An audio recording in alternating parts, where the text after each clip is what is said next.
CEO of Consumer Cellular. No, we're not one of the big guys. Truth is, we don't want to be. If you're over 50, Big Wireless probably has you paying for more data than you might need. You could be throwing away thousands over a lifetime.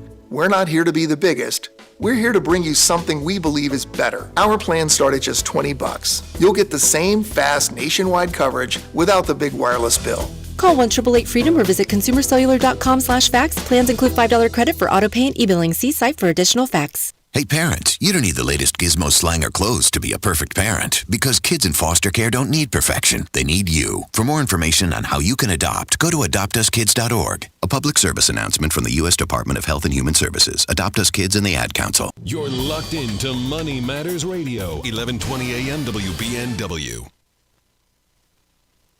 This is the Money Matters Radio Network, WBNW 1120 AM and W275 CM FM. Concord, Boston, the Money Matters Radio Network. Cardiovascular disease is the #1 killer of women, taking the lives of 1 in 3. That's more than all forms of cancer combined. For too long, heart disease and stroke have taken the lives of the women we love. But we're not giving up. Because we have something better. Stronger, more powerful. We have each other. When we come together and go red, the more power we have against our greatest health threat. Visit goredforwomen.org today to learn more. Congratulations to the students and staff of Emergence Academy in Springfield, Massachusetts for their winning submission to the state's Power of Presence initiative. The school's amazing video will help spread the word about the power of students being in school every day. To see the video and learn more, visit us at doe.mass.edu. Sponsored by the Massachusetts Department of Elementary and Secondary Education. This is Tucker Silva with the Financial Exchange Show, and I'm joined today by estate planning attorney Todd Lutzke from the law firm of Cushing & Dolan with your Financial Exchange quick tip of the day. And today we're talking about how Medicaid irrevocable trusts operate. Todd, many people are afraid that if they transfer money to an irrevocable trust, they will be giving up control of their assets and will have to ask their trustee for permission to spend their own money. Now, is this a valid concern? No, it's really not. And folks, when you think about irrevocable trust, please remember that there are many different kinds of irrevocable trust. There are some that require a loss of control, rigidity, inflexibility.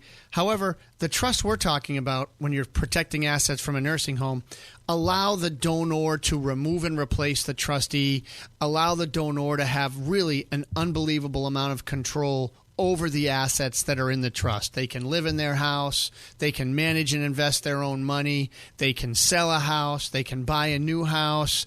When the money's invested, they can have the income come directly to them. Folks, the control you keep over your assets in an irrevocable trust is really something you must try to learn about, and that's why we're giving you away a guide today to help you understand these trusts. Request this brand new guide from the folks at Cushing & Dolan at 866-848-5699. It's called Unlocking the Power of Medicaid Irrevocable Trusts. Cushing & Dolan have been helping families like yours for more than 30 years, and find out if they can help yours too. 866-848-5699, or you can request it from LegalExchangeShow.com. The proceeding was paid for, and the views expressed are solely those of Cushing & Dolan. Cushing & Dolan and or Armstrong Advisory may contact you offering legal or investment services. Cushing and Armstrong do not endorse each other and are not affiliated. Are you over the age of 50? Want peace of mind and financial security for your family? Here's an important message to you from Senior Care USA. The average funeral now costs over $10,000. That leaves your loved ones the burden of paying your debts and funeral costs. Our plans start as low as $1 per day and will pay your family up to $30,000 to help pay for your funeral and other expenses. There are no medical exams, your rates will never increase, and your plan cannot be canceled, regardless regardless of your medical conditions, as long as you make your premium payments. Get up to $30,000 in final expense insurance. Call now for free information. Just answer a few simple questions and get approved right over the phone in just a few minutes. Call right now. Call 800-378-3818. 800-378-3818. 800-378-3818. That's 800-378-3818. Hi, I'm Michael Valila, Adjutant of the Disabled American Veterans Department of Massachusetts. The DAV of Massachusetts provides thousands of hours of voluntary services at our VA medical centers and soldiers' homes and is the only DAV department in the country to lead a veterans housing initiative for both single veterans and those with families. These programs are critical to serving our veterans in their time of need. You can help our great American heroes by making a donation today. Please visit dav5k.boston. That's dav5k.boston. As a busy mom, my to-do list is full. While we can't add more hours to the day, we do have a great resource to help. Go Red for Women has information to help you and your family live a healthier life. Visit goredforwomen.org/momlife today.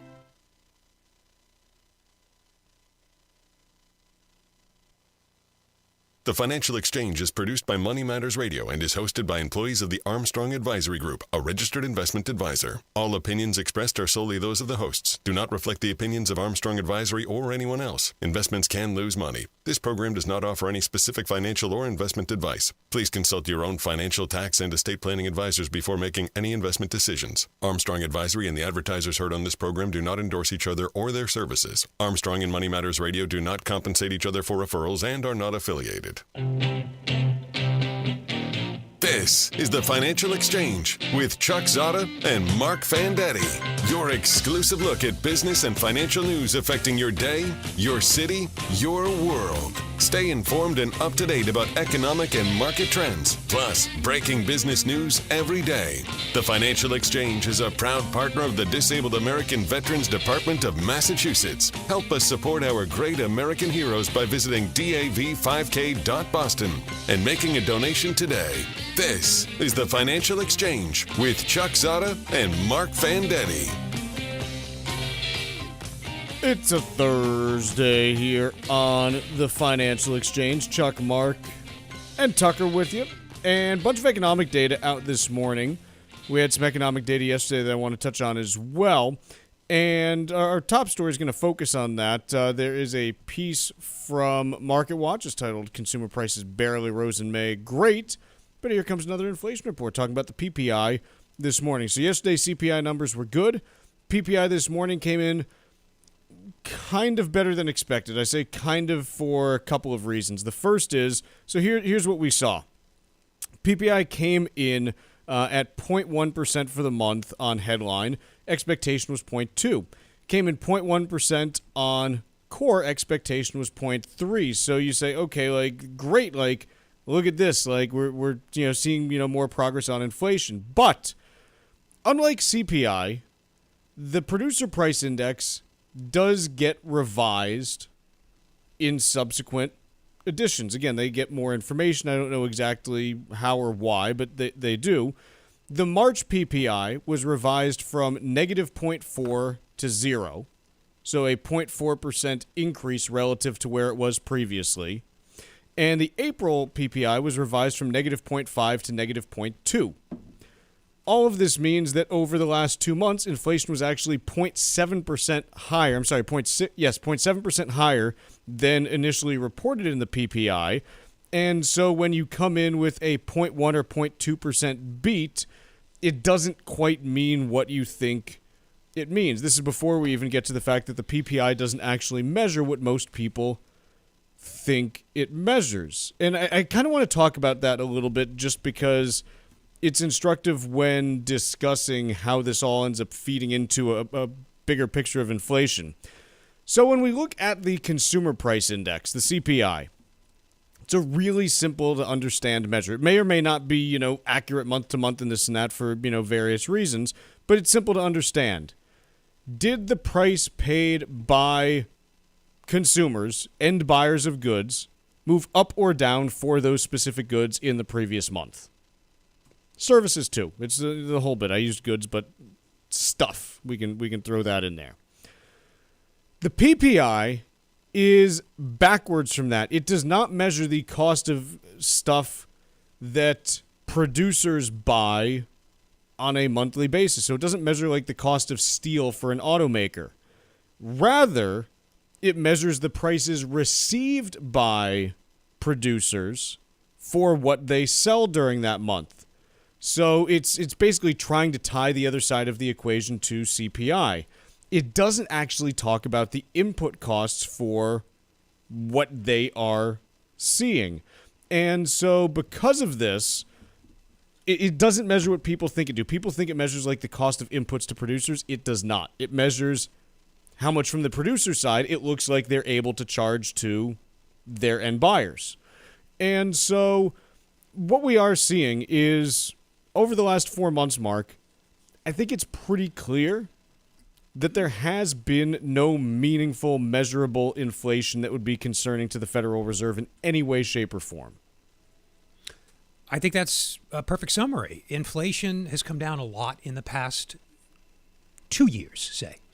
The question, and we won't be able to answer this for at least several months, maybe longer, is it due to a succession of lucky one-offs, falling energy prices, falling prices in one sector or another, or is it due to a cooling off of what was excess, a way too hot excess demand?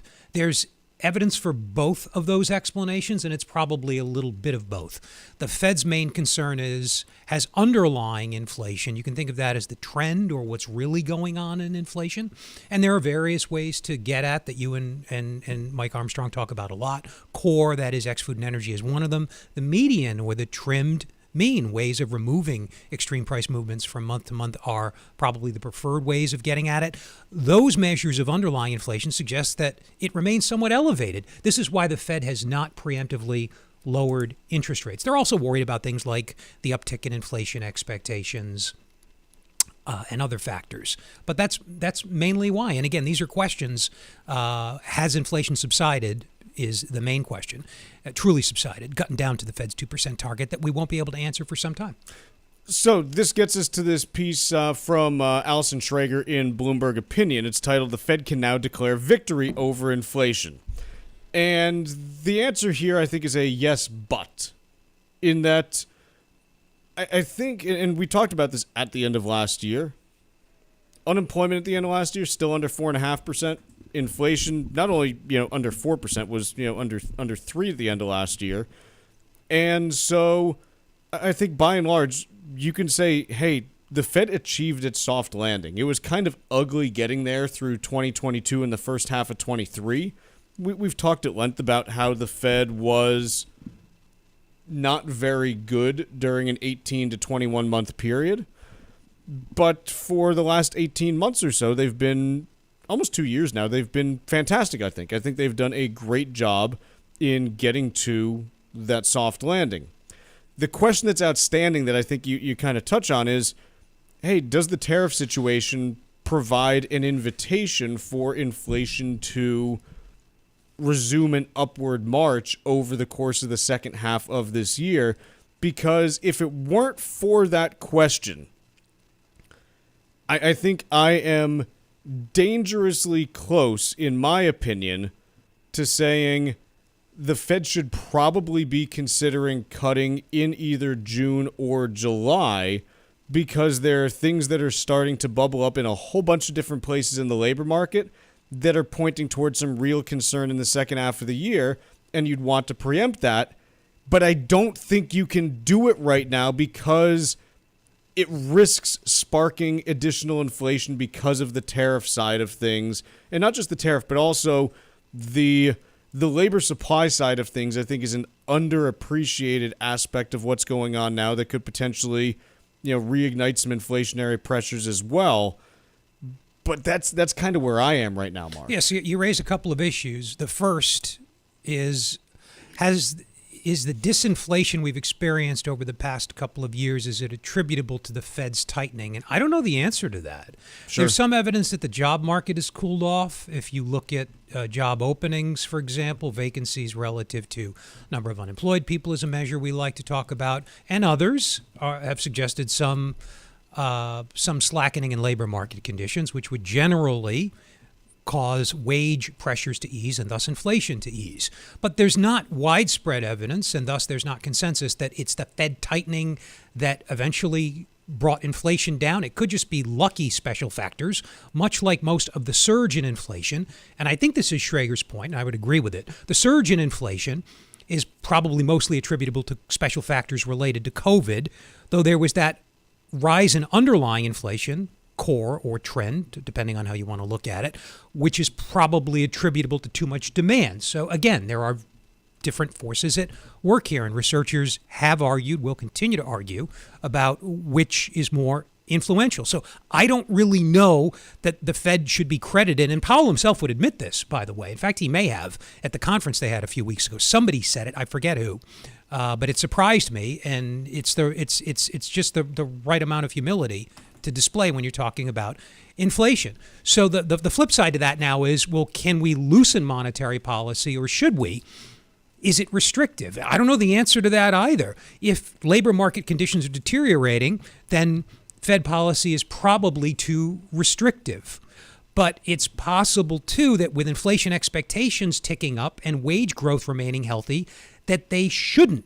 Maybe the natural rate of unemployment is going up for structural reasons. It does fluctuate. If this is confusing, that is a normal reaction, because the Fed is confused. I'm confused. You never really know what the true state of the economy is, which is why monetary policy is never a mission accomplished type job. It's always a work in progress. I think the question on is monetary policy too tight gets at...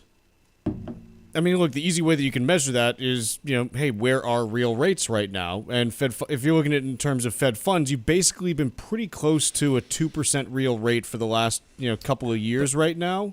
But which inflation expectation number should I subtract from nominal rates to get real rates? If you use Michigan, they're close to negative. That's bad. If you use others, they're tame. I think Michigan, quite honestly, okay, I'm at the point now where I don't think there's any valuable signal So there. let's take an average of Michigan, New York, Fed, and others. They're up relative to a few months ago. So the real Fed funds rate has come down because the stated rate minus inflation expectations is the real rate, the rate that people make decisions based on. I worry, and this worry is not unique to me, the Fed talks about it, that real rates coming down may not be the right prescription right now, or it could be if labor market conditions are deteriorating. That's what makes this a little bit vexing. Let's take a quick break. When we come back, we'll talk a little bit more about some of the labor market data that we've gotten, just because I think there's some meatiness there. And so we'll be discussing jobs after this. The Financial Exchange streams live on YouTube. Subscribe to our page and stay up to date on breaking business news all morning long. This is the Financial Exchange Radio Network.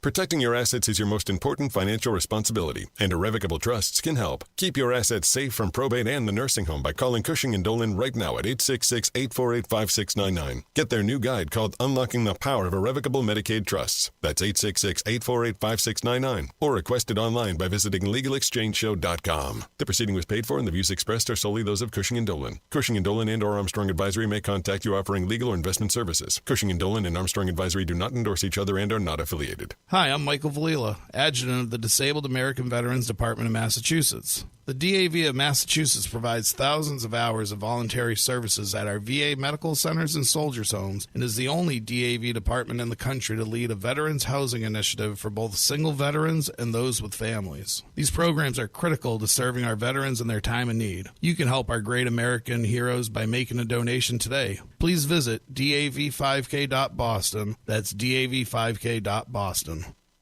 Preparing for retirement is a time-consuming and challenging process. Hi, this is Mike Armstrong from the Armstrong Advisory Group, and if you're at the point where you can see retirement approaching, now is the time to make sure your plan covers all the bases. Our new guide is called Your Retirement Preparation Checklist, and it discusses a variety of important topics as you make decisions for later life. Everything from reviewing your income sources so that you have a full understanding of how much money you'll need in retirement, to addressing any outstanding debt, which may lessen your overall financial burden. Planning for retirement takes a great deal of time and effort, and this new guide is designed to offer you the guidance you may need. Call us at 800-393-4001 and request your free guide today. That's 800-393-4001, or you can request it online at armstrongadvisory.com. The proceeding was paid for by Armstrong Advisory Group, a registered investment advisor. Nothing in the ad or in any Armstrong guide is specific financial, legal, or tax advice. Consult your own financial, tax, and estate planning advisors before making any investment decisions. Armstrong may contact you to offer investment advisory services. Summer in New England is nearly upon us. The kids are home from school. The sun doesn't set until after 8. It's likely time for you to relax. Well, while you're relaxing, take a few minutes to check out visitusvi.com and research your next vacation in the United States Virgin Islands. The USVI has something for everyone, be it the rich history of St. Croix, the spectacular beaches of St. Thomas, or the tranquil quiet of St. John. Visit one island or all three and enjoy the vacation of a lifetime.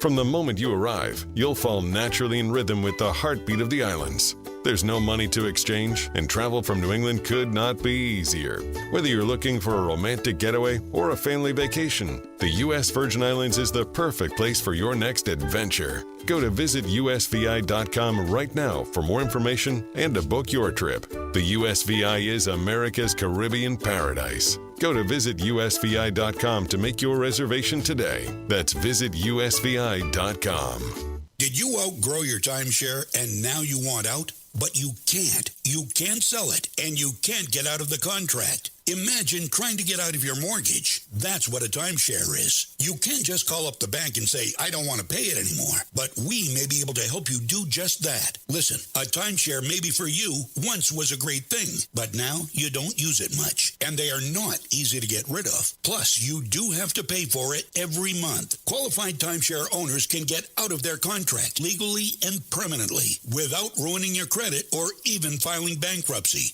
And imagine no more mortgage payment or fees. Call the Timeshare Exit Hotline qualification line now. It's free to learn more. 800-455-7967. 800-455-7967. 800-455-7967. That's 800-455-7967. Paid for by Timeshare Defense.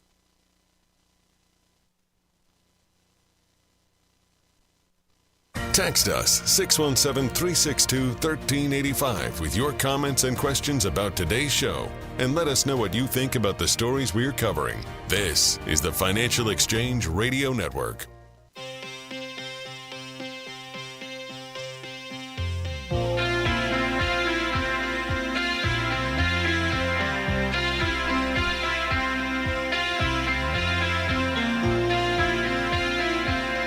All right, I want to talk a little bit about what we are seeing in the labor market, just because we did get some additional jobless claims data for this morning.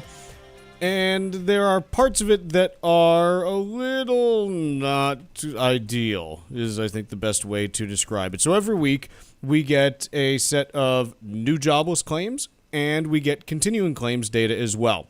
The new jobless claims, often referred to as initial, if you will.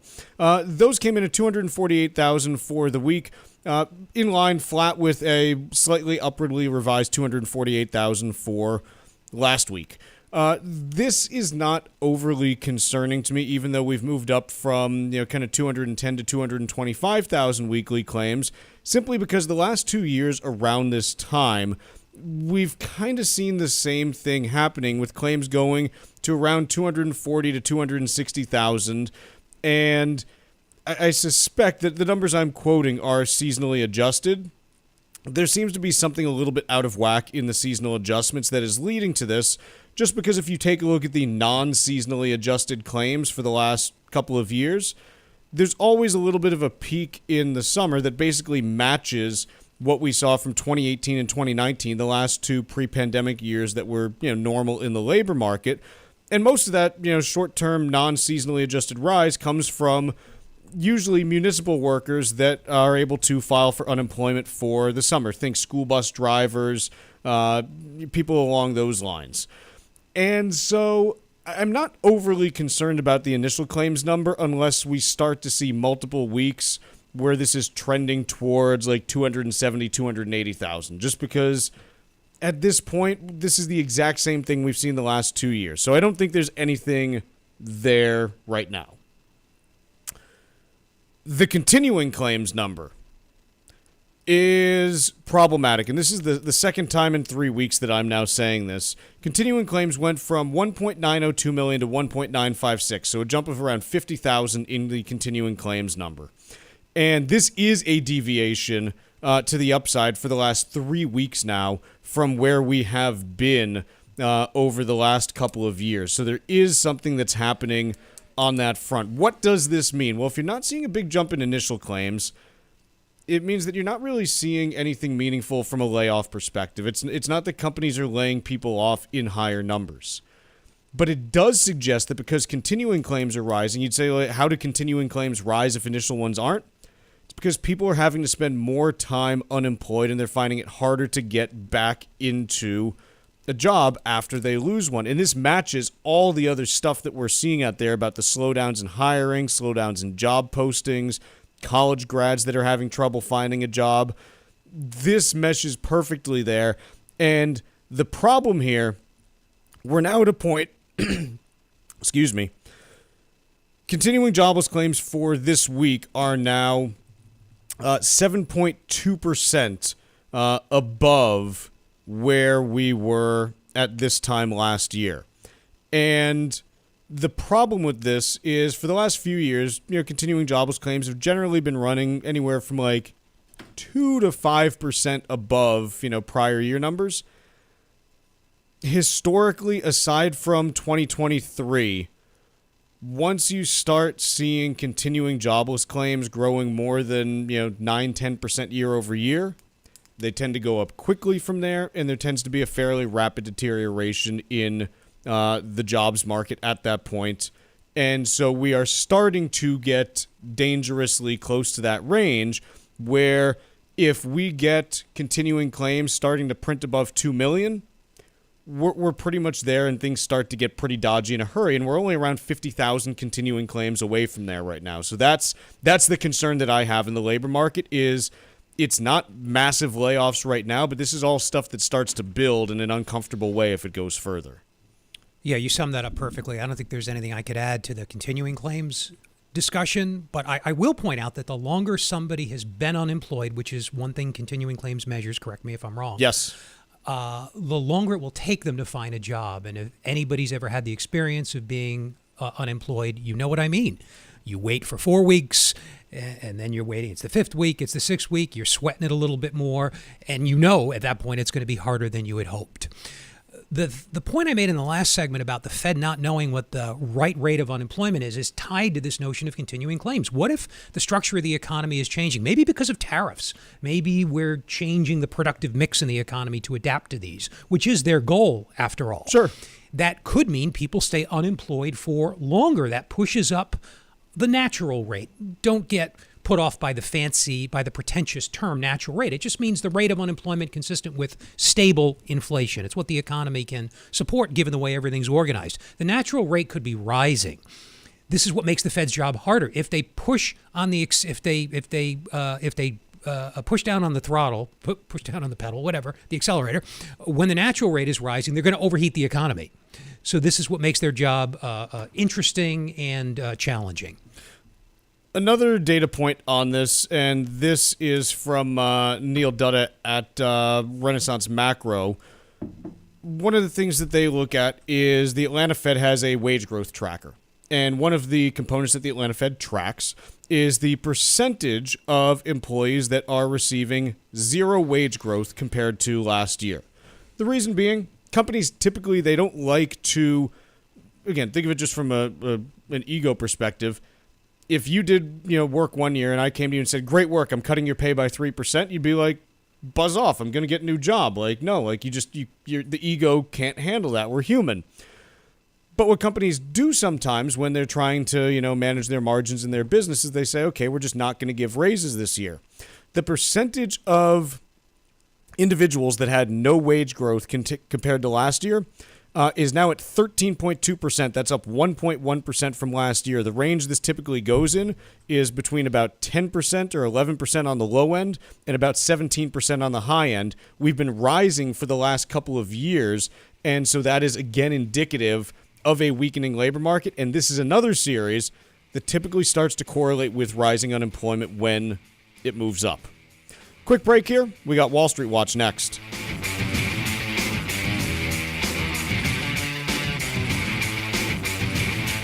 Like us on Facebook and follow us on Twitter at TFE Show. Breaking business news is always first, right here on the Financial Exchange Radio Network. Environmental nonprofit Ocean River Institute is working with communities to tackle climate change with nature-based solutions that feature slowing water down and building more soil with grasses and plants. Research indicates that people acting in their own neighborhoods can build an inch of soil in a year and slow sea level rise down by as much as 25%. Please visit oceanriver.org for more information on opportunities to make a difference and go the distance for savvy stewardship of a greener and bluer planet Earth. Sometimes we know what's next. Other times, it's impossible to know. Life can change in an instant. Don't be caught standing by the next time someone's heart stops. Knowing CPR gives you the ability to act and takes you from bystander to lifesaver. CPR is a life-saving skill. Join the nation of lifesavers today by learning CPR at heart.org/nation. National support for CPR education provided by Elevance Health Foundation. Hey, listen, are you a 50-year-old person looking for term life insurance? Then you need to talk to Bob. Bob specializes in helping people find $1 million or more of term life insurance for a couple of $100 a month. Look, you need to know there's a price war in the term life insurance business, and you may be paying too much. Call Bob, and he'll shop and see how much money he can save you. Look, this could be the last term life insurance policy you ever have. Your rates are guaranteed for the next 20 years. That's right, guaranteed level rates for the next 20 years. And if you're a smoker or your health is not perfect, Bob has great rates for you too. So for $1 million of term life insurance coverage for a couple of $100 a month, call Bob right now. 800-965-7987. 800-965-7987. 800-965-7987. That's 800-965-7987. Paid for by Term Direct. Protecting your assets is your most important financial responsibility, and irrevocable trusts can help. Keep your assets safe from probate and the nursing home by calling Cushing & Dolan right now at 866-848-5699. Get their new guide called Unlocking the Power of Irrevocable Medicaid Trusts. That's 866-848-5699. Or request it online by visiting LegalExchangeShow.com. The proceeding was paid for and the views expressed are solely those of Cushing & Dolan. Cushing & Dolan and or Armstrong Advisory may contact you offering legal or investment services. Cushing & Dolan and Armstrong Advisory do not endorse each other and are not affiliated. Hi, I'm Michael Valila, Adjutant of the Disabled American Veterans Department of Massachusetts. The DAV of Massachusetts provides thousands of hours of voluntary services at our VA medical centers and soldiers' homes and is the only DAV department in the country to lead a veterans housing initiative for both single veterans and those with families. These programs are critical to serving our veterans in their time of need. You can help our great American heroes by making a donation today. Please visit dav5k.boston. That's dav5k.boston. Hi, this is Chuck and Mike from the Armstrong Advisory Group, and we have a guide this month titled Your Retirement Preparation Checklist. Mike, one of the items on this is to address outstanding debts, and by that, I don't think we mean pay everything off, but more make sure you have a plan for different types of debt. Yeah, there's always been that real goal for I think a lot of retirees to have no mortgage when you get to retirement, and I still see people trying to accomplish that even if they might have a sub 3% mortgage, for example, and there can be some psychological benefit to paying off that piece of debt, but where it comes down to is prioritizing, hey, I might have a car loan, I might have a home equity line of credit, and while the mortgage could be the biggest payment, it shouldn't always be prioritized. Beyond that, I also think it is something that you need to figure out how it fits into your monthly budget and whether you can continue to spend in the fashion that you've been spending, or do you have to make changes there? Right. A lot of people use some rules of thumb when it comes to how much income they'll need in retirement, and those can be useful, but it all has to be customized to your individual plan. And the last thing you want to do is pay a whole bunch in taxes just to be able to pay down some debt that wasn't really a priority in the first place. And so definitely addressing your debt and knowing how to do that intelligently when you approach retirement is key and important. The guide is titled Your Retirement Preparation Checklist, and the way to request it from Armstrong Advisory Group is by calling 800-393-4001. That number again is 800-393-4001, and the guide is titled Your Retirement Preparation Checklist. The proceeding was paid for by Armstrong Advisory Group, a registered investment advisor. Nothing in the ad or in any Armstrong guide is specific financial, legal, or tax advice. Consult your own financial, tax, and estate planning advisors before making any investment decisions. Armstrong may contact you to offer investment advisory services.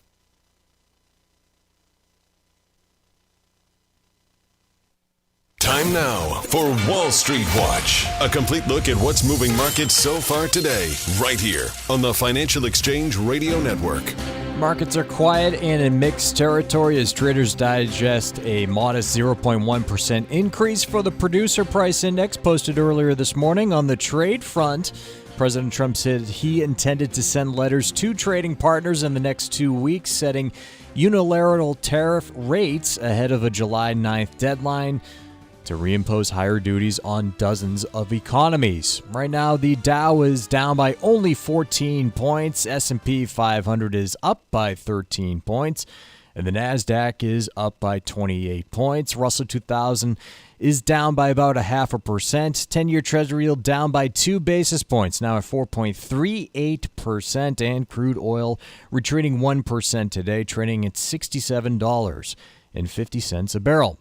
Tragic news this morning after an Air India Boeing 787 Dreamliner plane crashed shortly after takeoff bound for London earlier today. All 242 people on board were killed, and the cause of the crash is not immediately known. Boeing shares are retreating by 5%, while shares of jet engine maker GE Aerospace are off by 2%. Meanwhile, Oracle's stock is jumping nearly 14% after the cloud computing company beat earnings and revenue expectations for the previous quarter. Oracle said it expected dramatically higher revenue growth in the financial year that began recently.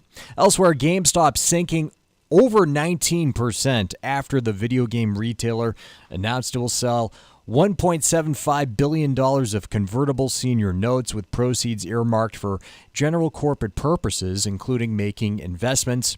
And after today's closing bell, we'll see earnings from Adobe. I'm Tucker Silva, and that is Wall Street Watch.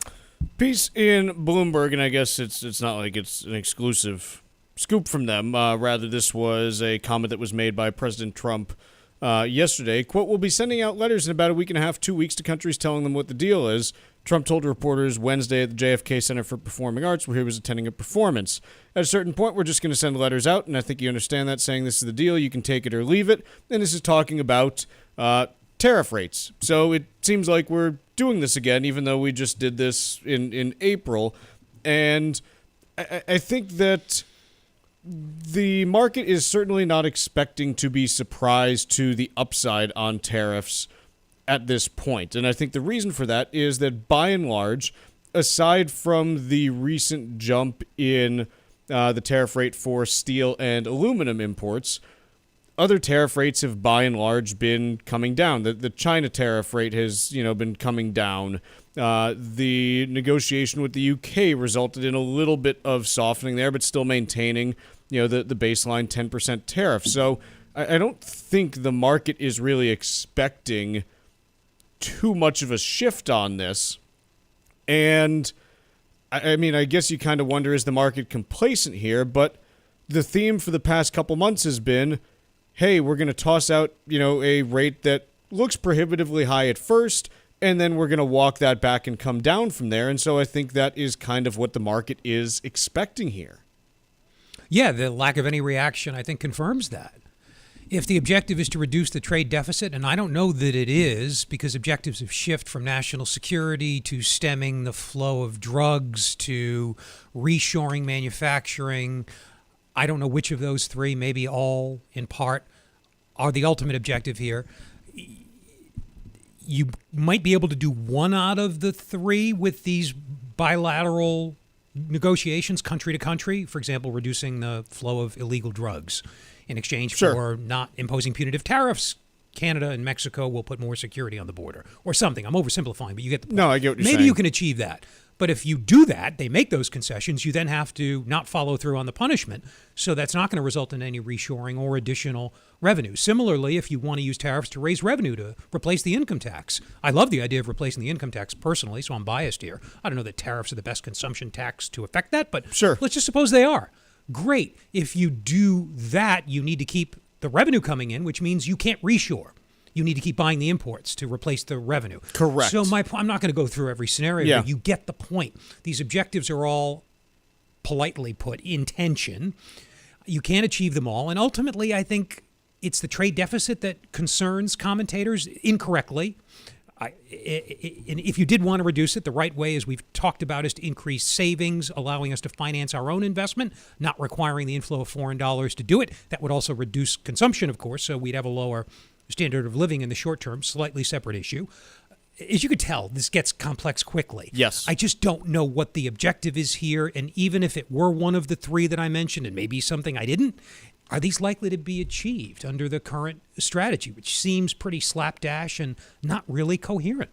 Which then gets us to what we've seen in the last month or so, which is it's not just tariff rates that are the main thing being negotiated now. We've seen export controls from both the United States and China in particular become front and center. Now, the United States has for a number of years restricted export of high-end semiconductors to China in particular in order to prevent them from using that technology for, military purposes by and large, which seems to be a pretty good reason to restrict the export.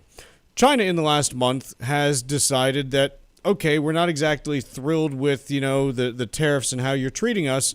We are going to start to restrict exports of rare earth materials, which are used in a number of different critical, uses. The most notable one, they're, heavily used in electric motors as components of magnets. They are also, in certain cases, used for military applications because of magnets that, need to be able to operate under extreme temperatures and not melt and or lose magnetism during, those periods. And so with China being the dominant producer, in some cases the sole producer for some of these rare earth materials, it's put the United States and other countries in a pickle because China has not simply restricted the export to the United States. It's been restricting exports to other countries, the EU, India, and other places as well. And this is very much something where the precedent on this, there's a couple instances that China did this to Japan maybe about 15 years ago was an instance that I found on the rare earth side of things. But otherwise, you haven't seen a ton of this. But I know that one of the things the Trump administration is asking other countries to do as part of trade negotiations is to crack down on, Chinese transshipments of goods that are trying to skirt tariffs, trying to untangle supply chains from China, basically saying, hey, EU, UK, stop, buying so much from China as well. And I have to think that the reason China is, applying these rare earth export restrictions to other countries is to say, hey, you're talking to the U.S. about, cutting us out. You do that, you're not getting your rare earths.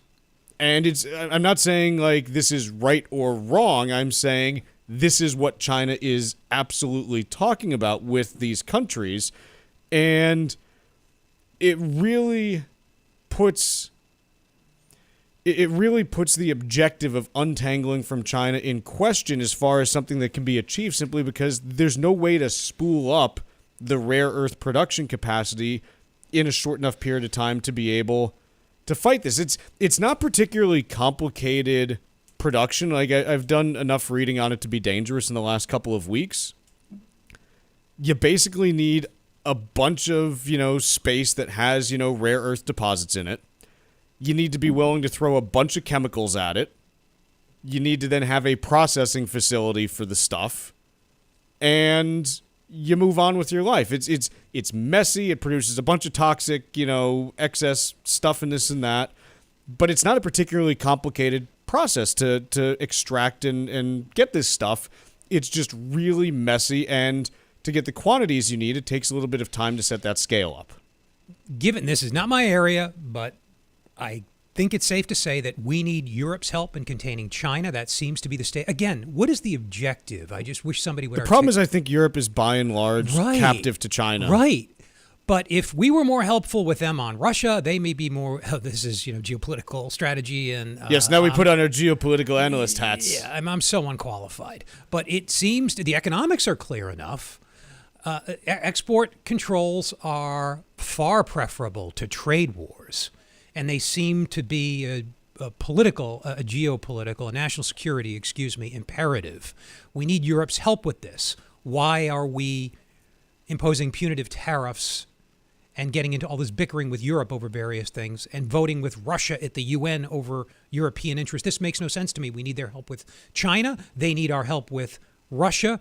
We should be coordinating economic with national security policy. I don't see that happening. I'm just a bystander, relatively uninformed, frankly, and I wonder why. I think with Europe, I think there's a real question as to basically how tied in they are to China from a political and influence perspective at this point.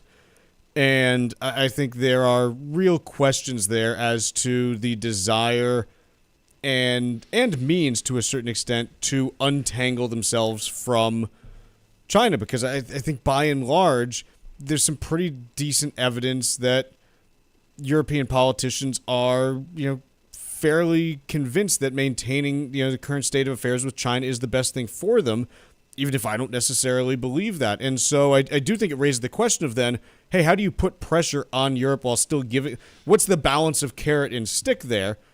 Again, I'm not the geopolitical expert, but I hear people talk about, well, you've got to engage your allies on the China question. You kind of look at Europe and how they've dealt with China the last 15 years, and you go, well, how much of an ally are they when it comes to the China piece? Obviously, there are other pieces where you can say that they are far stauncher allies, certainly militarily and economically, but from the piece of, hey, are they willing to confront China over some of these things? I don't know how many facts are in evidence there, and I guess that's what I'm trying to express. Other than the UK, who has our interest in the Pacific. We're a Pacific naval power. Right. UK to a much smaller degree, just as was the case in the 1930s. Let's take a quick break here. When we return, let's see. What should we talk about now? I guess we'll talk about this Boeing 787 crash in India. So we'll talk about that right after this. The Financial Exchange streams live on YouTube. Like our page and stay up to date on breaking business news all morning long. This is the Financial Exchange Radio Network. There are many different elements to a complete retirement plan, and it takes time to make sure you've covered all your bases. Hi, this is Mike Armstrong from the Armstrong Advisory Group. Our new guide is called Your Retirement Preparation Checklist, and it may offer you the guidance you need to make the right decisions about your retirement plan. From deciding on a specific date to retire, to reviewing your income sources, to picking a place to live, this guide discusses numerous topics that are important to your overall planning. Many other issues need to be considered as well, like solidifying your estate plan and establishing lifestyle goals. Call us right now at 800-393-4001 and ask for your free guide today. That number again is 800-393-4001, or you can request it online at armstrongadvisory.com. That's armstrongadvisory.com. The proceeding was paid for by Armstrong Advisory Group, a registered investment advisor. Nothing in the ad or in any Armstrong guide is specific financial, legal, or tax advice. Consult your own financial, tax, and estate planning advisors before making any investment decisions. Armstrong may contact you to offer investment advisory services. Protecting your assets is your most important financial responsibility, and creating a trust is a great way to help. Cushing & Dolan are experts in elder law. Their brand new guide out this month is called Unlocking the Power of Irrevocable Medicaid Trusts. There are many types of trust to consider, but irrevocable trust can establish the kinds of safeguards you'll need to protect your assets long term. Learn about how the trust can protect your assets from probate and potentially eliminate your estate taxes. If you're closing in on retirement and have an existing trust that needs a second look, or if you need a new trust to ensure that your assets are secure, call Cushing & Dolan right now at 866-848-5699 and let them help you create a plan that gives you confidence in your financial future. That number again is 866-848-5699, or request the guide online by visiting LegalExchangeShow.com. That's LegalExchangeShow.com. The proceeding was paid for and the views expressed are solely those of Cushing & Dolan. Cushing & Dolan and or Armstrong Advisory may contact you offering legal or investment services. Cushing & Dolan and Armstrong Advisory do not endorse each other and are not affiliated. New Englanders love the Caribbean, and now there's a Caribbean travel channel available for you to learn all about Caribbean culture while you're planning your next trip to your favorite island. The at.to marketplace is loaded with information about the arts, festivals, food, and music throughout the Caribbean, and is an interactive website featuring daily travel deals to any island of your choice.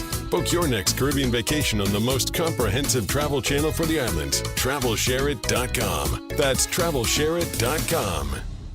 This is Michael Valila, Adjutant of the Disabled American Veterans Department of Massachusetts. We focus on the people returning from service, not their specific illness or injury. Our number one goal is to make sure our veterans have the necessary services they need, be it physical, emotional, or financial, so that their transition can be seamless. You can help our great American heroes as well by making a donation today by visiting dav5k.boston. That's dav5k.boston.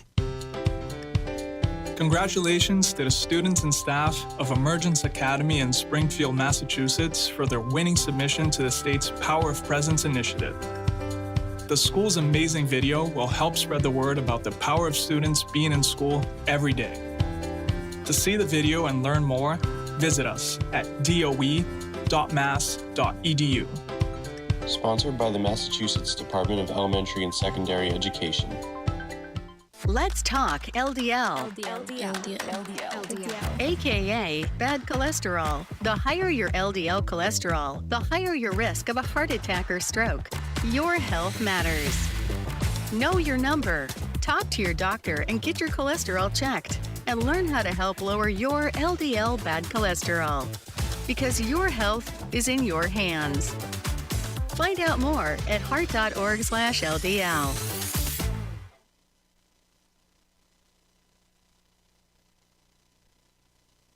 Miss any of the show? The Financial Exchange Show podcast is available on Apple, Spotify, and iHeartRadio. Hit the subscribe button and leave us a 5-star review. This is the Financial Exchange Radio Network.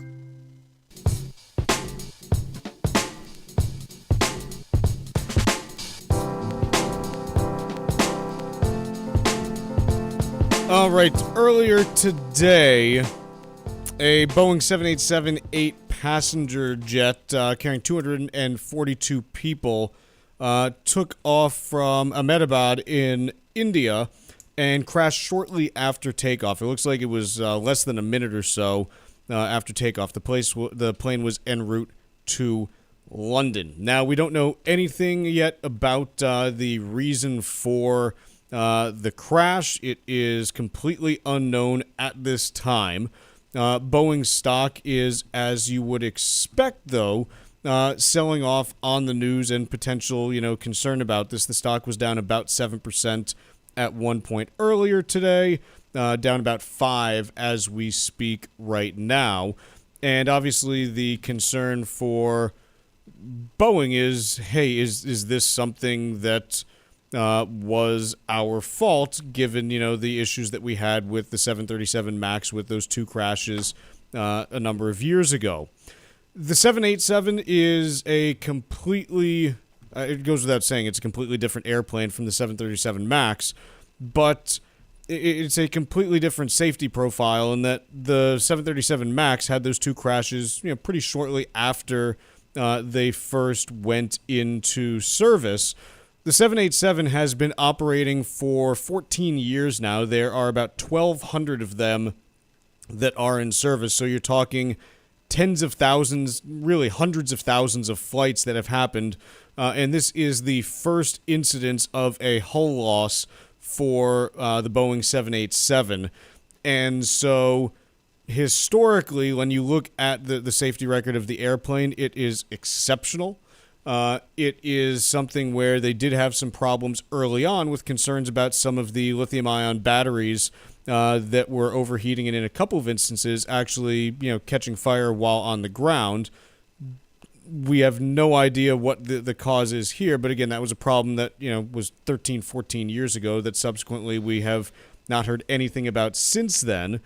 And so I think we just need to see what comes out of this. Obviously, just a horrible event here and a horrible occurrence, but we don't know anything about this at this point, and I think we just need to let the investigation run its course before we can, say anything more about exactly what's going on here. But that is where things stand with this. Summer in New England is nearly upon us. The kids are nearly home from school. The sun doesn't set until after 8, and it's likely time for you to relax. Well, while you're relaxing, take a few minutes to check out visitusvi.com and research your next vacation in the United States Virgin Islands. The USVI is something for everyone, be it the rich history of St. Croix, the spectacular beaches of St. Thomas, or the tranquil quiet of St. John. Visit one island or all three and enjoy the vacation of a lifetime. From the moment you arrive, you'll fall naturally in rhythm with the heartbeat of the islands. There's no money to exchange, and travel from New England could not be easier. Whether you're looking for a romantic getaway or family vacation, the U.S. Virgin Islands is the perfect place for your next adventure. Go to visitusvi.com right now for more information and to book your trip. The USVI is America's Caribbean paradise. Go to visitusvi.com to make your reservation today. That's visitusvi.com. United Natural Foods, who is a wholesale food distributor, as you would expect from their name, they were hit with a cyber attack that breached its systems and left it unable to fulfill orders for a number of days, and that ended up leaving a number of stores without their products simply because they could not process the transactions. And the big thing is that you're continuing to see an uptick in the prevalence of cyber attacks, and obviously, heading into some kind of new territory when you talk about consumer-facing retail businesses. And this is something that I think is going to continue to get worse, and I'm not sure if it ever gets better, given the fact that cyber criminals can oftentimes stay one to several steps ahead of authorities and operate across, jurisdictional boundaries where you might not have authorities who even want to enforce any, particular laws against them or, conduct extraditions to where they could potentially be prosecuted. So I don't see this as being something that gets worse before it gets better. It might just get worse. If it's the result of if it's a state acting, if this is an act of cyber terrorism that is state sponsored, almost certainly Russia comes to mind. They're engaged in a campaign of sabotage throughout Europe right now. We're largely removed from it here and thus kind of blissfully unaware. But Europeans know this all too well, and messing with the food supply is a great way to terrorize a population. That occurred to me. Let's take a quick break here. When we come back, we got a lot of Fed talk to get to, and we'll also be talking the U.S. dollar in hour two. Also, a couple interviews. Stick around.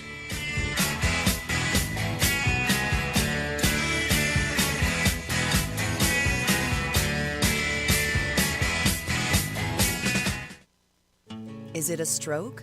Even if you're not sure, act fast and call 911. Signs can include face drooping on one side, arm weakness, speech difficulty, or not making sense when talking. Time is critical. A stroke requires immediate medical care, which starts as soon as the ambulance arrives. So if you see any sign of stroke, act fast and call 911. Visit mass.gov/stroke, sponsored by the Massachusetts Department of Public Health. Environmental nonprofit Ocean River Institute is working with communities to tackle climate change with nature-based solutions that feature slowing water down and building more soil with grasses and plants. Research indicates that people acting in their own neighborhoods can build an inch of soil in a year and slow sea level rise down by as much as 25%. Please visit oceanriver.org for more information on opportunities to make a difference and go the distance for savvy stewardship of a greener and bluer planet Earth. This is Michael Valila, Adjutant of the Disabled American Veterans Department of Massachusetts. The DAV of Massachusetts has helped me and countless others adjust to civilian life through a variety of incredible programs. Through our local Veterans Assistance Program, we provide necessary services to veterans and their communities, such as food shopping, landscaping, and companionship, but we need your support. You can help by making a donation today. Please visit dav5k.boston. That's dav5k.boston. This is the Money Matters Radio Network, WBNW 1120 AM and W275 CM FM. Concord, Boston, the Money Matters Radio Network. Are you over the age of 50? Want peace of mind and financial security for your family? Here's an important message to you from Senior Care USA. The average funeral now costs over $10,000. That leaves your loved ones the burden of paying your debts and funeral costs. Our plans start as low as $1 per day and will pay your family up to $30,000 to help pay for your funeral and other expenses. There are no medical exams. Your rates will never increase, and your plan cannot be canceled, regardless of your medical conditions, as long as you make your premium payments. Get up to $30,000 in final expense insurance. Call now for free information. Just answer a few simple questions and get approved right over the phone in just a few minutes. Call right now. Call 800-378-3818. 800-378-3818. 800-378-3818. That's 800-378-3818.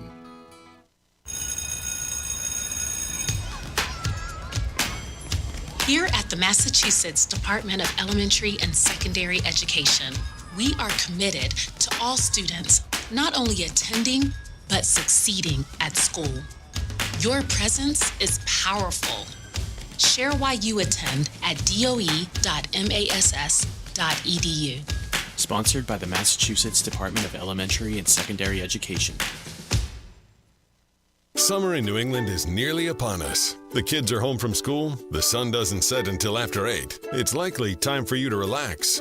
Well, while you're relaxing, take a few minutes to check out visitusvi.com and research your next vacation in the United States Virgin Islands. The USVI has something for everyone, be it the rich history of St. Croix, the spectacular beaches of St. Thomas, or the tranquil quiet of St. John. Visit one island or all three and enjoy the vacation of a lifetime. From the moment you arrive, you'll fall naturally in rhythm with the heartbeat of the islands. There's no money to exchange, and travel from New England could not be easier. Whether you're looking for a romantic getaway or a family vacation, the U.S. Virgin Islands is the perfect place for your next adventure. Go to visitusvi.com right now for more information and to book your trip. The USVI is America's Caribbean paradise. Go to visitusvi.com to make your reservation today. That's visitusvi.com.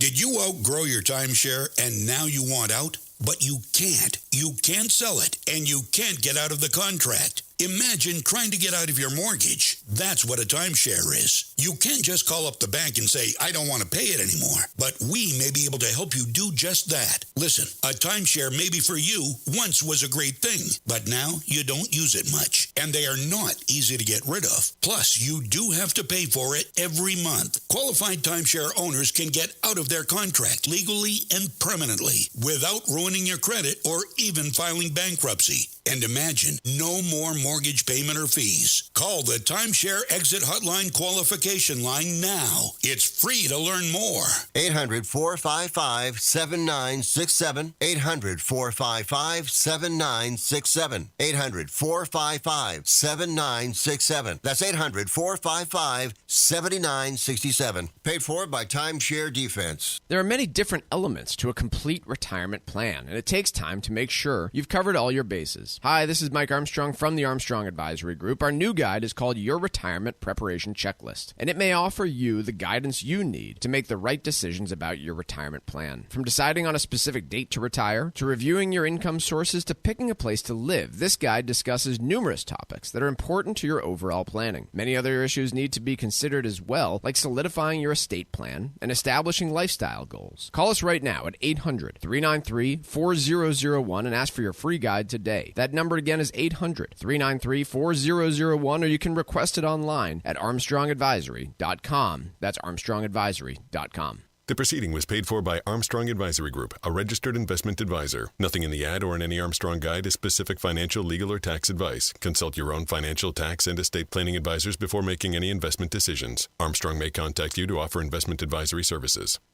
This is Tucker Silva with the Financial Exchange Show, and I'm joined today by estate planning attorney Todd Lutzke from the law firm of Cushing & Dolan with your Financial Exchange quick tip of the day. And today, we're talking about how Medicaid irrevocable trusts operate. Now, Todd, it takes 5 years to protect your assets from the cost of long-term care. If you aren't sure you or your spouse will make the 5 years before going into a nursing home, should you even bother to do your estate planning? The answer is absolutely yes, you should bother. And here's why, folks. There's people who maybe don't even start their planning until they're 80. It doesn't mean just because you're 80, you don't try, you don't plan, right? 85, you plan. You don't know whether you're going to get sick or not get sick. But by the same token, when you're 65 and you're doing your planning, you also might not make it past the 5 years. So just because you might not make it past the 5 years is not a reason to get this clock started. For example, lots of times when we put assets in the trust, we leave lots of assets outside the trust, especially IRA assets.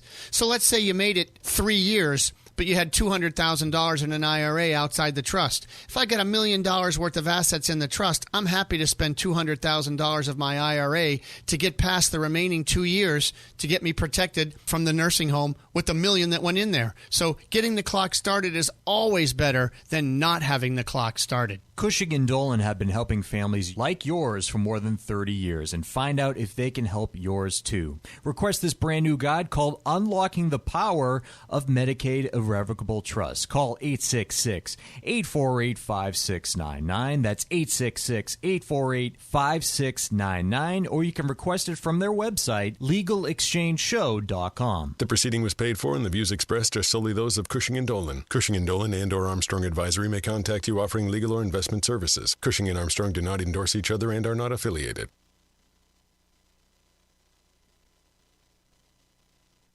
The Financial Exchange is produced by Money Matters Radio and is hosted by employees of the Armstrong Advisory Group, a registered investment advisor. All opinions expressed are solely those of the hosts, do not reflect the opinions of Armstrong Advisory or anyone else. Investments can lose money. This program does not offer any specific financial or investment advice. Please consult your own financial, tax, and estate planning advisors before making any investment decisions. Armstrong Advisory and the advertisers heard on this program do not endorse each other or their services. Armstrong and Money Matters Radio do not compensate each other for referrals and are not affiliated. This is the Financial Exchange with Chuck Zodda and Marc Fandetti. Your exclusive look at business and financial news affecting your day, your city, your world. Stay informed and up to date about economic and market trends, plus breaking business news every day. The Financial Exchange is a proud partner of the Disabled American Veterans Department of Massachusetts. Help us support our great American heroes by visiting dav5k.boston and making a donation today. This is the Financial Exchange with Chuck Zodda and Marc Fandetti. Chuck, Mark, and Tucker with you, and after a little bit of early weakness in markets, we've got all three major U.S. indices back in the green here. The Dow is up very modestly, 30 points, about 0.1%. The S&P 500 is up 21 points, about 1/3%. And the NASDAQ up 68 points, also about 1/3%. So again, some modest upward movement after some weakness this morning. We've got the 10-year Treasury down another 3 basis points to 4.383%. Oil, West Texas Intermediate, giving back some of its gains from yesterday, where it was up several percentage points on concerns about tensions rising in the Middle East. So it is down 52 cents a barrel. to 67.63. Those higher prices, if they are maintained in the next week or two, likely to put some upward pressure on U.S. gas prices as we head towards the second half of the month. And we've got gold up $62.50, about 2%, and so that is at $34.06 and 20 cents. Mike Peace from CNBC, not Mike, Mark, whatever. Person whose name starts with M. The piece is titled, "A Shadow Fed Chair Could Be Coming. Who could it be and how might markets react?" Is this spooky? Who a shadow Fed chair? Did you know they wear black robes? There is a shadow FOMC. It's a bunch of academics, Carnegie Mellon and elsewhere. They're monetarists who believe mainly in controlling the growth in the money supply, and they routinely comment on Fed policy. The fact that nobody's ever heard of it. Yeah, well, it was a bigger deal to be part of the shadow FOMC in the 70s and early 80s when the real FOMC was doing an self-evidently terrible job. But these guys are a fringy group as monetary policy researchers go. Again, they're focused only on the growth in the supply of money. So most of their calls over the past 30 years, when the growth in the supply of money has not been a great predictor of inflation, have been way off. I'm sorry, I'm off on a little bit of a tangent. But this is great. FYI, to those who think this is novel, no, there is a shadow FOMC. They are quite active and quite visible. They would love to get a tenth of the publicity that this proposal is getting, which, by the way, is a horrible idea. Can we start our own shadow FOMC? I don't see why. Apparently, there's no monopoly on it because they're cropping up all over the place. We just did, as far as I'm concerned. We just did. Who's the chair? Do we have to vote? Do we get a gavel? Purple ties, robes, right. Things like that? Yeah. Vacuous comments. In any case, so what are we talking about here with the idea of a shadow Fed chair? Who would it be? Who's naming this person and why? Well, we know that the administration is unhappy with the conduct of the current Federal Open Market Committee. That's what FOMC stands for. It's the policymaking group that decides on what the Fed's short-term interest rate target and therefore how fast the supply of money, which is what the Fed ultimately controls, growth in the money supply. The real FOMC has that job, and they're required to balance inflation, keeping it low and stable, and unemployment. If you do one, arguably, you do the other. That's the prevalent thinking. The idea behind a shadow FOMC is that the administration doesn't think the current Fed's doing a good job, so this shadow FOMC is going to tell them the way it should be done after if they work like the existing shadow FOMC, the Carnegie Mellon and other academics comprised shadow FOMC. Their job is basically to be a gadfly that nags the real FOMC and tells them all the things they're doing wrong. Hard to imagine how this could be productive when you think about the job of the public comments of the FOMC members is to set inflation expectations and keeping them anchored. Imagine now you've got dueling authorities. One saying monetary policy is too tight. We can let inflation run a little bit hot. That's presumably be the view of the administration-supported shadow FOMC. Whereas the real FOMC is giving the exact opposite message. It would be greatly counterproductive for an authoritative body to appoint a shadow FOMC. When is the expectation that this, because this is not talking about a full, board that's shadowing. This is like a shadow Fed chair that they're talking about. Is the idea that this would be the person who would be nominated to be the Fed chair to replace presumably Powell? Think of what Kevin Warsh does now. He writes little op-eds in the Wall Street Journal. They're not little. They're substantive. Every 6 weeks or so, or roughly coinciding with Fed meetings. Maybe not quite that often. He takes a meeting off here or there. Sure. So, but he's been quite critical, not in the direction, by the way, that the administration wants. Warsh is a tight money guy, and by that I mean puts more weight on controlling inflation than on getting unemployment low. Historically, yes. It seems like he's kind of changed his tune in the last couple of years. Oh, he's for easier money than the Fed has been? It seems like he is very much talking about lowering rates now. Well, he's angling for the job now of Fed chair. Correct. But it's... Go ahead, sorry. I guess my question is, so let's say that the president were to say, okay, this is like, the person who is going to be my shadow Fed chair. Jeez. Does it actually change anything? Like, let's say it's Warsh, just as an example.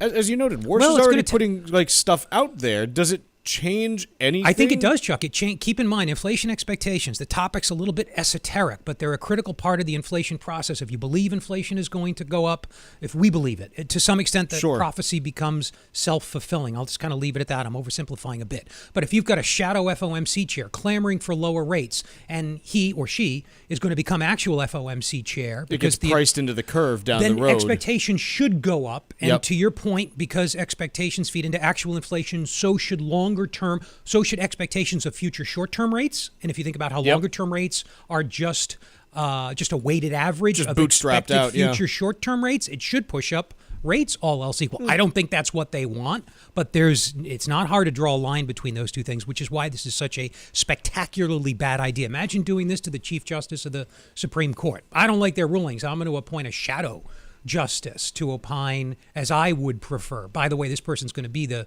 Chief Justice in a year. Can you imagine how confusing that would be? Mm-hmm. Think about it. Yeah. No, I don't know if that's the right analogy. No, it's think about it. Let's say that you are the board of a company. Yes, better analogy. And you've got a CEO that you don't like. For whatever reason, maybe you can't fire them. So you say, hey, this person's going to take over in a year, but they're going to be our shadow chair. Right. Or shadow CEO. Like, yes, there are times when, okay, CEO says they're stepping down and they're going to stay on board for a year to help with the transition, but this is not that. Right. This is, potentially someone saying, well, I would not have done what Bob Iger did. I would have done it differently. And how does that influence, morale at the company and the execution and all those things? That's what you're trying to get at. Yes, much better analogy than mine. And the stock price. If this shadow person is going to become the actual chair in, say, a year, how do I value this stock? Their vision is totally different. Go ahead. Yeah, it's kind of like having like a lame duck head coach on a sports team. Okay, if they're in the last year of their contract and someone else is up, is the team going to listen to them? Or are you just waiting to see what comes next anyways? We have enough voices speaking for monetary policy right now. We don't need more. No, we really don't. They should tone it down by 90% as it is. I can't imagine an administration-sanctioned shadow FOMC chair clamoring for lower interest rates all the time. Hugely destructive. I got to say, I know that Warsh is kind of the pick that everyone thinks is going to be the guy, but I'm big on Christopher Waller these days. He's far too independent, I think. I think he's been fantastic the last couple of years. He's an accomplished researcher. He's a respected academic. I think he's probably far too independent. I don't know how headstrong he is or ambitious he is. I can't speak to those things. But he's got too much credibility to give in to the whims of political pressures. Let's take a quick break. When we return, we're going to be joined by Marc Spindel. Marc is the founder of Potomac River Capital and author of The Myth of Independence, How Congress Governs the Fed. And Marc is going to be joining other Marc right after this. The Financial Exchange has gone national. Hear the show daily on SiriusXM's Business Radio Channel 132. Keep it here for the latest business and financial news, what's happening on Wall Street, and the president's economic agenda. The Financial Exchange is live on SiriusXM's Business Radio Channel 132. This is the Financial Exchange Radio Network. Summer in New England is nearly upon us. The kids are home from school, the sun doesn't set until after 8. It's likely time for you to relax. Well, while you're relaxing, take a few minutes to check out visitusvi.com and research your next vacation in the United States Virgin Islands. The USVI has something for everyone, be it the rich history of St. Croix, the spectacular beaches of St. Thomas, or the tranquil quiet of St. John. Visit one island or all three and enjoy the vacation of a lifetime. From the moment you arrive, you'll fall naturally in rhythm with the heartbeat of the islands. There's no money to exchange, and travel from New England could not be easier.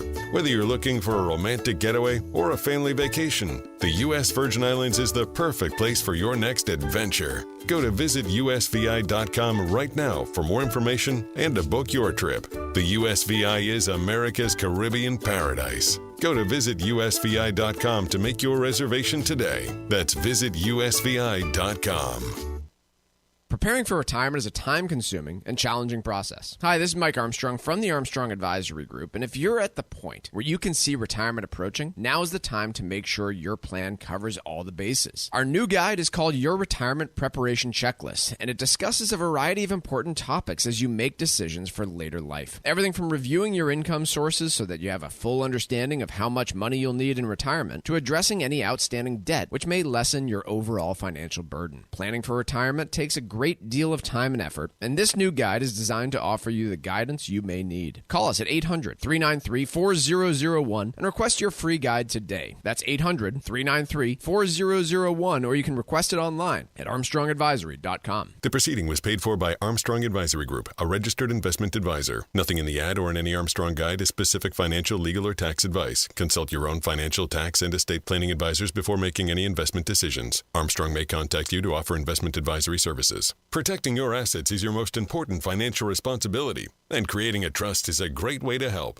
Cushing & Dolan are experts in elder law. Their brand new guide out this month is called Unlocking the Power of Irrevocable Medicaid Trusts. There are many types of trusts to consider, but a revocable trust can establish the kinds of safeguards you'll need to protect your assets long term. Learn about how the trust can protect your assets from probate and potentially eliminate your estate taxes. If you're closing in on retirement and have an existing trust that needs a second look, or if you need a new trust to ensure that your assets are secure, call Cushing & Dolan right now at 866-848-5699 and let them help you create a plan that gives you confidence in your financial future. That number again is 866-848-5699, or request the guide online by visiting LegalExchangeShow.com. That's LegalExchangeShow.com. The proceeding was paid for, and the views expressed are solely those of Cushing & Dolan. Cushing & Dolan and or Armstrong Advisory may contact you offering legal or investment services. Cushing & Dolan and Armstrong Advisory do not endorse each other and are not affiliated. This is Michael Valila, Adjutant of the Disabled American Veterans Department of Massachusetts. We focus on the people returning from service,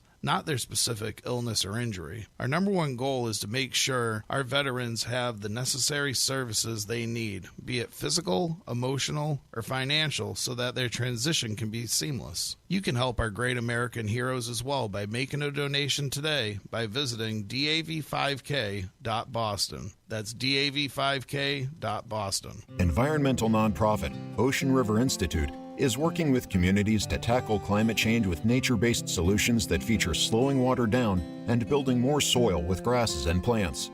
Research indicates that people acting in their own neighborhoods can build an inch of soil in a year and slow sea level rise down by as much as 25%.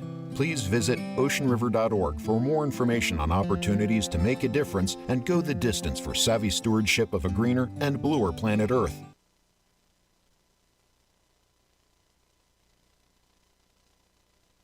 Find daily interviews and full shows of the Financial Exchange on our YouTube page. Subscribe to our page and get caught up on anything and everything you might have missed. This is the Financial Exchange Radio Network. The Financial Exchange is a proud partner of the Disabled American Veterans Department of Massachusetts, and now's the perfect time to register for this year's 5K at Castle Island by visiting dav5k.boston. The event will sell out again, so if you're interested in participating, now's the time to reserve your spot. Come out and help support our great American heroes by joining us for the DAV 5K. Visit dav5k.boston to register or to make a donation today. That's dav5k.boston. We are joined here on the Financial Exchange by Marc Spindel. Marc's an investor. He's a fiduciary to some of America's largest pension funds. And maybe most importantly for our purposes this morning, he is co-author of The Myth of Independence, How Congress Governs the Federal Reserve. Marc, good morning. Thanks for being with us. My pleasure. Thanks for having me on board. You bet. Why don't we start with the subject of your book, Fed Independence, if that's okay? Be delighted.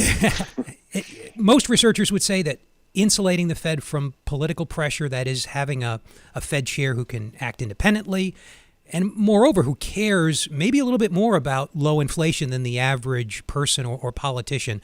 These criteria are pretty essential for price stability. I don't think that's a controversial proposition. The current administration, however, possibly doesn't agree. So what does the apparent stance based on fragments of public comments that the president and others have made. What does the stance of this administration possibly mean for the Fed as an institution and for one of its two primary objectives, that is keeping inflation low and stable? I think it complicates all of the objectives, and I don't think we need to even go to the fragments. I can sort of look at all of the clear statements that the president has made in season 1 and in season 2 in terms of, as you said, his displeasure, his frustration with his hand-selected Fed chair. It's safe to say that a risk premium has already been priced in to the U.S. Treasury market and all sort of rates that are derived from treasuries. So that damage has already been done. The sort of previous conversation about a potential shadow chair, I would draw a big distinction between the shadow FOMC, which I think you rightly characterized as a group of monetarists, slightly fringy, Fed watchers from the 70s. This would be an individual who would have the sort of clear choice from the president, a nominee to be. The Senate, which would have to confirm the president's selection, would weigh in. But a big difference between season 1 and season 2 is that we have a much more Trump-friendly Republican conference in Congress. They have a 3-seat majority. So, he may not face some of the frustrations he faced with his previous nominees in his first term. As such, this individual would all of a sudden take the spotlight from Chair Powell and be afforded all of the presidential benefits. So back to your question, whoever the president selects, this president, I think arrives with a sort of real challenge to sort of overcome that independence and the sort of essential broadsides if they don't wind up sort of bending the knee or doing the bidding. The bidding in this case is presumably to put the pedal to the metal, get the economy going, at the risk, of course, of a sort of more inflationary environment. Sorry, go ahead, Mark. No, please. Is there anything the Fed can do to preempt this? Is it the worst idea in the world to let elected policymakers have a say in the Fed's inflation target? Not the operational part, not how they implement. That's up to policy. Day to day is up to the Fed and those. But go ahead. You know what I'm getting at. I know exactly what you've got, what you're getting towards, and I think it's important for people to realize, and the thesis of the book with Professor Binder was that the politicians are very much sort of intertwined with the operational aspects and the targets and the goals of the Federal Reserve.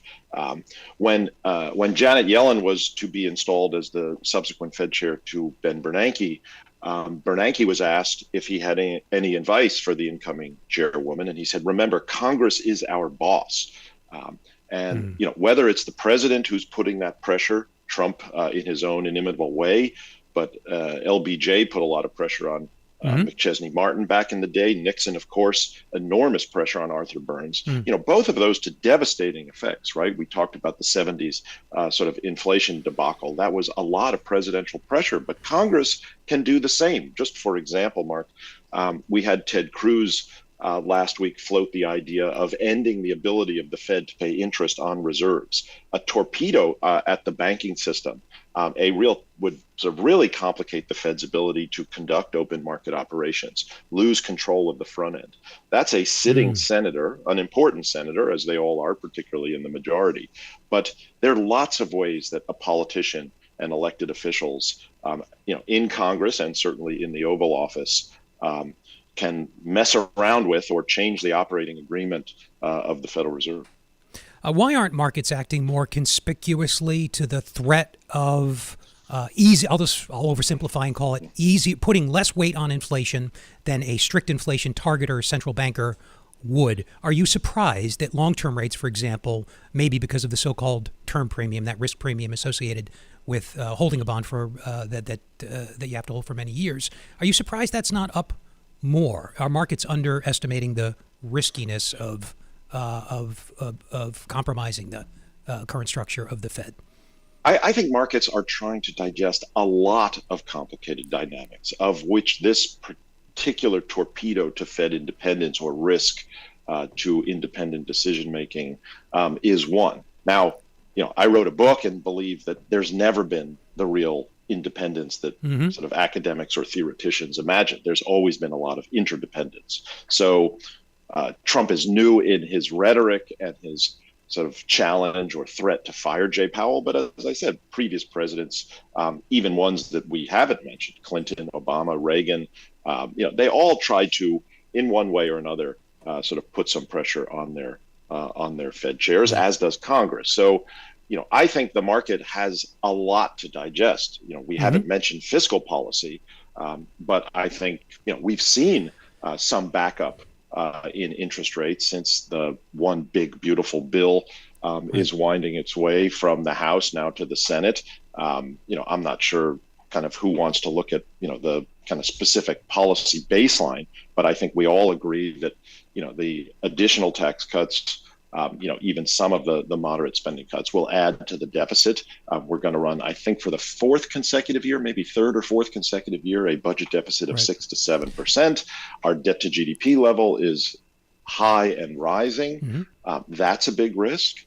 But, to the macroeconomy's credit, we've had four consecutive months of sort of lower than expected inflation. Joblessness, as measured even this morning by weekly claims, is rising slightly. So that's a break or a check. I think the place where you see it, and I'll stop on this, is the dollar. I think if you listen to Treasury Secretary Bessent, a potential replacement to Jay Powell, he talked at his confirmation hearing about a strengthening dollar offsetting the tariff policy. Mark, thank you. We're going to have to leave it there for now. We hope you'll come back and continue the discussion. Thanks so much for being with us today. That's Mark Spindel, author of The Myth of Independence. We're going to take a quick break here, but when we come back, we've got a little bit of trivia for you. And then we're also going to be talking a little bit about the bond market when we return.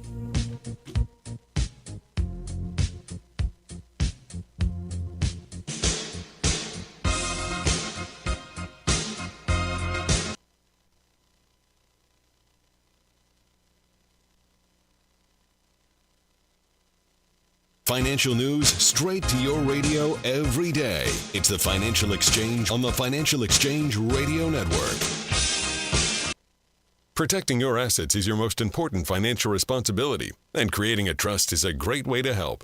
Cushing & Dolan are experts in elder law. Their brand new guide out this month is called Unlocking the Power of Irrevocable Medicaid Trusts. There are many types of trusts to consider, but irrevocable trust can establish the kinds of safeguards you'll need to protect your assets long term. Learn about how the trust can protect your assets from probate and potentially eliminate your estate taxes. If you're closing in on retirement and have an existing trust that needs a second look, or if you need a new trust to ensure that your assets are secure, call Cushing & Dolan right now at 866-848-5699 and let them help you create a plan that gives you confidence in your financial future. That number again is 866-848-5699, or request the guide online by visiting LegalExchangeShow.com. That's LegalExchangeShow.com. The proceeding was paid for, and the views expressed are solely those of Cushing & Dolan. Cushing & Dolan and/or Armstrong Advisory may contact you offering legal or investment services. Cushing & Dolan and Armstrong Advisory do not endorse each other and are not affiliated. Did you outgrow your timeshare and now you want out? But you can't. You can't sell it, and you can't get out of the contract. Imagine trying to get out of your mortgage. That's what a timeshare is. You can't just call up the bank and say, I don't want to pay it anymore. But we may be able to help you do just that. Listen, a timeshare maybe for you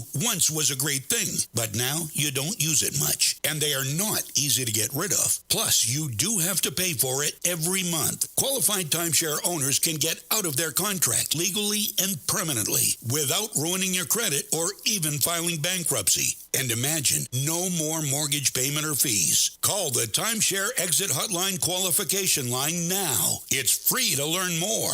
800-455-7967. 800-455-7967. 800-455-7967. That's 800-455-7967. Paid for by Timeshare Defense. Congratulations to the students and staff of Emergence Academy in Springfield, Massachusetts for their winning submission to the state's Power of Presence initiative. The school's amazing video will help spread the word about the power of students being in school every day. To see the video and learn more, visit us at doe.mass.edu. Sponsored by the Massachusetts Department of Elementary and Secondary Education. Sometimes we know it's next. Other times, it's impossible to know. Life can change in an instant. Don't be caught standing by the next time someone's heart stops. Knowing CPR gives you the ability to act and takes you from bystander to lifesaver. CPR is a life-saving skill. Join the nation of lifesavers today by learning CPR at heart.org/nation. National support for CPR education provided by Elevance Health Foundation. Hi, this is Chuck and Mike from the Armstrong Advisory Group, and we have a guide available this month titled Your Retirement Preparation Checklist.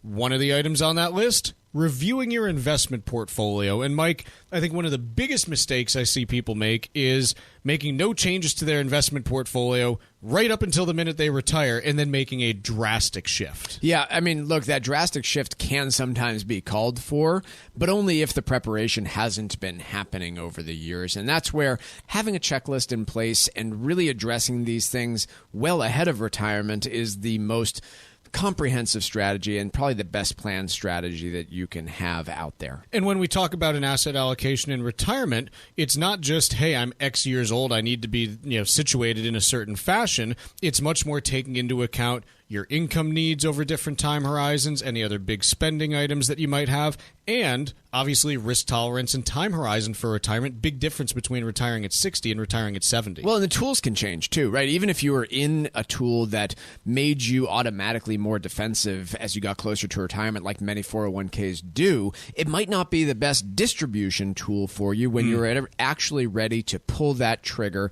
stop working, and then ultimately begin taking withdrawals out of that 401k. And so really important to review this piece by piece.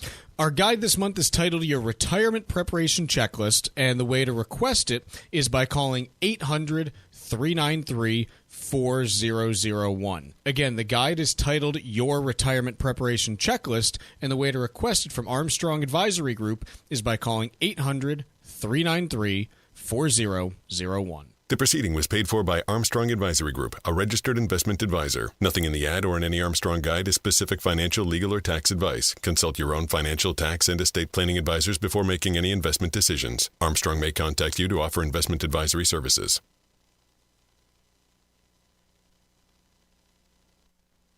Time now for Wall Street Watch, a complete look at what's moving markets so far today, right here on the Financial Exchange Radio Network. Well, markets are relatively muted as traders digest a 0.1% increase for the producer price index posted earlier this morning. And on the trade front, President Trump said he intended to send letters to trading partners in the next 2 weeks setting unilateral tariff rates ahead of a July 9th deadline. Right now, the Dow is off by only 36 points. S&P 500 is edging 8 points higher, and the NASDAQ up by only 13 points. The Russell 2000 is off by 0.4%. 10-year Treasury yield down by 4 basis points, now at 4.37%. And crude oil flat now, trading just above $68 a barrel. Tragic news this morning after an Air India Boeing 787 Dreamliner plane crashed shortly after takeoff bound for London. All 242 people on board were killed, and the cause of the crash is not immediately known. Boeing shares are retreating above 5%. Meanwhile, Oracle stock is jumping nearly 13% after the cloud computing company beat earnings and revenue expectations. Oracle said it expected dramatically higher revenue growth in the financial year that began recently. Elsewhere, GameStop sinking 19% after the video game retailer announced it will sell $1.75 billion of convertible senior notes. And after today's closing bell, we'll see earnings from Adobe. I'm Tucker Silva, and that is Wall Street Watch. Time for trivia here on the Financial Exchange. And on this day, back in 1981, Raiders of the Lost Ark premiered at theaters across the country. Harrison Ford was not the original choice to play Indiana Jones. Thankfully, a contract dispute led Ford to his rightful place as the famed fictional archaeologist. So, trivia question today. Which actor was originally signed up to play Indiana Jones? Once again, which actor was originally signed up to play Indiana Jones? Be the sixth person to text us at 617-362-1385 with the correct answer, and you win a Financial Exchange Show t-shirt. Once again, the sixth correct response to text us at 617-362-1385 will win that t-shirt. See complete contest rules at financialexchangeshow.com. We got a piece in Bloomberg. It's titled, "The Bond Vigilantes Are Taking a Nap." And I gotta say, I'm starting to get a little fed up with trying to, make every 0.1% wiggle in the 10-year Treasury into, oh, the world's ending, no one's going to buy the U.S. debt again, or, well, there's so much demand, see, you were wrong. Like, sometimes it's just the market trading on any given day, and it doesn't have to be something bigger. It can just be noise, which is what it is most of the time. Yeah, maybe rates would be a lot lower if it weren't for the prospect of growing deficits and debt. So maybe they're not taking a nap. It's really hard to say what part of the difference between short and long-term rates is attributable to the risk of holding a bond over the long term, as we talked about in the last segment, due to inflation, due to the increased uncertainty of the U.S. government making good on its payments, though that has always struck me as a little bit ridiculous. Inflation's obviously the bigger threat. We just don't know, but I think the main point is the main and best point is the one you made, which is little twitches and wiggles in stocks or bonds day to day are just a matter of investors pushing them up or down, attempting to find the right price based on what we know in the moment. And not even day to day. Like, I remember. So let's go, Tucker. Can you cue up the time machine for us, if you don't mind? Hold on. Gotta boot her up here. All right, we gotta get the flux capacitor up. All right.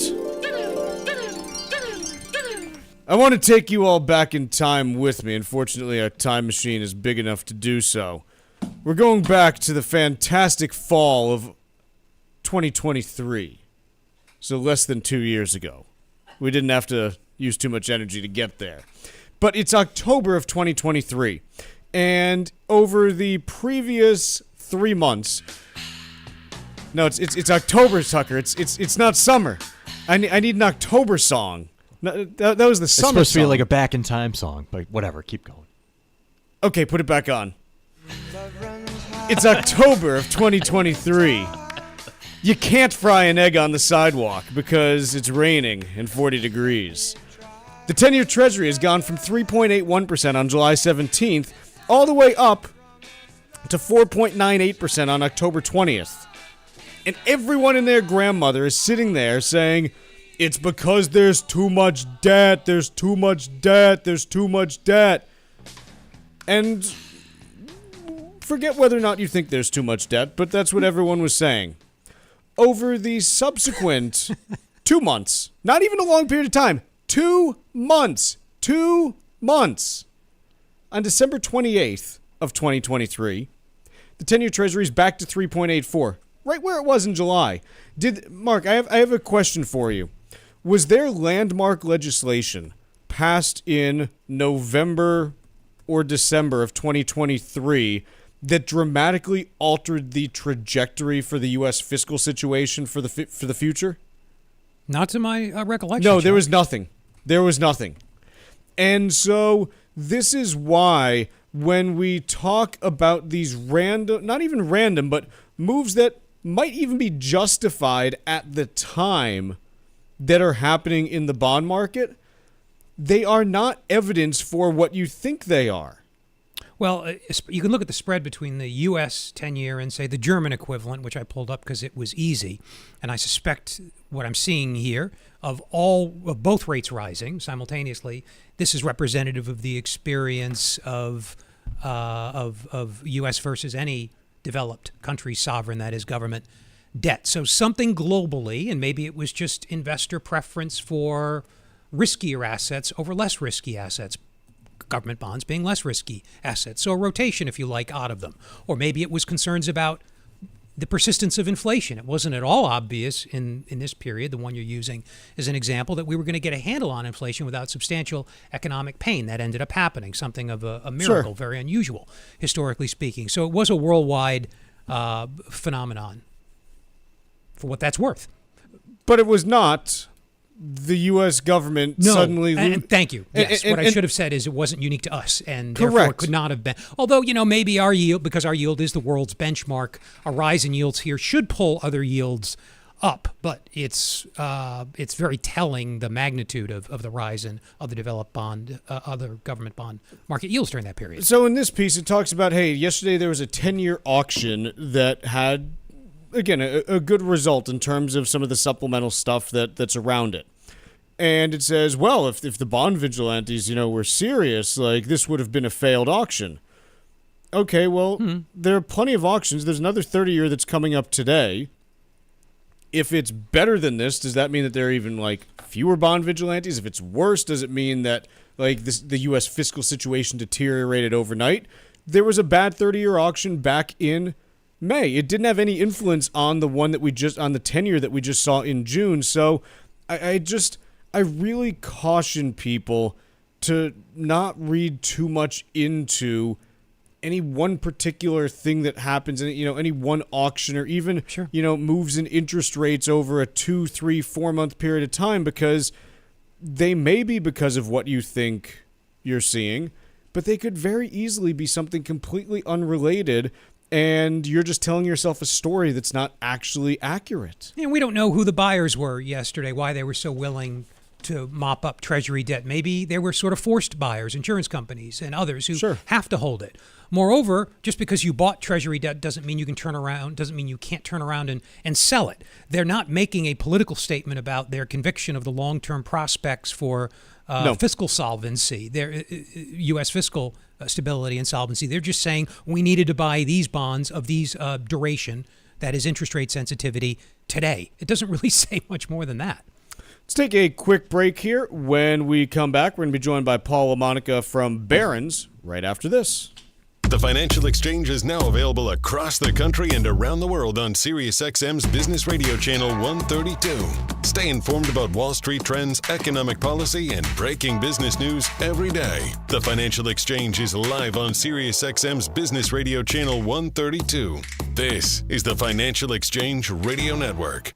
There are many different elements to a complete retirement plan, and it takes time to make sure you've covered all your bases. Hi, this is Mike Armstrong from the Armstrong Advisory Group. Our new guide is called Your Retirement Preparation Checklist, and it may offer you the guidance you need to make the right decisions about your retirement plan. From deciding on a specific date to retire, to reviewing your income sources, to picking a place to live, this guide discusses numerous topics that are important to your overall planning. Many other issues need to be considered as well, like solidifying your estate plan and establishing lifestyle goals. Call us right now at 800-393-4001 and ask for your free guide today. That number again is 800-393-4001, or you can request it online at armstrongadvisory.com. That's armstrongadvisory.com. The proceeding was paid for by Armstrong Advisory Group, a registered investment advisor. Nothing in the ad or in any Armstrong guide is specific financial, legal, or tax advice. Consult your own financial, tax, and estate planning advisors before making any investment decisions. Armstrong may contact you to offer investment advisory services. Summer in New England is nearly upon us. The kids are home from school. The sun doesn't set until after 8. It's likely time for you to relax. Well, while you're relaxing, take a few minutes to check out visitusvi.com and research your next vacation in the United States Virgin Islands. The USVI has something for everyone, be it the rich history of St. Croix, the spectacular beaches of St. Thomas, or the tranquil quiet of St. John. Visit one island or all three and enjoy the vacation of a lifetime. From the moment you arrive, you'll fall naturally in rhythm with the heartbeat of the islands. There's no money to exchange, and travel from New England could not be easier. Whether you're looking for a romantic getaway or a family vacation, the U.S. Virgin Islands is the perfect place for your next adventure. Go to visitusvi.com right now for more information and to book your trip. The USVI is America's Caribbean paradise. Go to visitusvi.com to make your reservation today. That's visitusvi.com. Protecting your assets is your most important financial responsibility, and irrevocable trusts can help. Keep your assets safe from probate and the nursing home by calling Cushing & Dolan right now at 866-848-5699. Get their new guide called Unlocking the Power of Irrevocable Medicaid Trusts. That's 866-848-5699, or request it online by visiting LegalExchangeShow.com. The proceeding was paid for, and the views expressed are solely those of Cushing & Dolan. Cushing & Dolan and/or Armstrong Advisory may contact you offering legal or investment services. Cushing & Dolan and Armstrong Advisory do not endorse each other and are not affiliated. Hi, I'm Michael Valila, Adjutant of the Disabled American Veterans Department of Massachusetts. The DAV of Massachusetts provides thousands of hours of voluntary services at our VA medical centers and soldiers' homes, and is the only DAV department in the country to lead a veterans housing initiative for both single veterans and those with families. These programs are critical to serving our veterans in their time of need. You can help our great American heroes by making a donation today. Please visit dav5k.boston. That's dav5k.boston. Is it a stroke? Even if you're not sure, act fast and call 911. Signs can include face drooping on one side, arm weakness, speech difficulty, or not making sense when talking. Time is critical. A stroke requires immediate medical care, which starts as soon as the ambulance arrives. So if you see any sign of stroke, act fast and call 911. Visit mass.gov/stroke, sponsored by the Massachusetts Department of Public Health. It happens all over Massachusetts. Can you tie my shoes? In every home and every community. Be careful on your bike. Learning can happen anytime, anywhere. We'll see you at practice this weekend. And no matter how learning takes place in your family's life, DESE is there as your partner. The Massachusetts Department of Elementary and Secondary Education. Never stop learning. Find out more at mass.gov/back-to-school. Sponsored by the Massachusetts Department for Elementary and Secondary Education.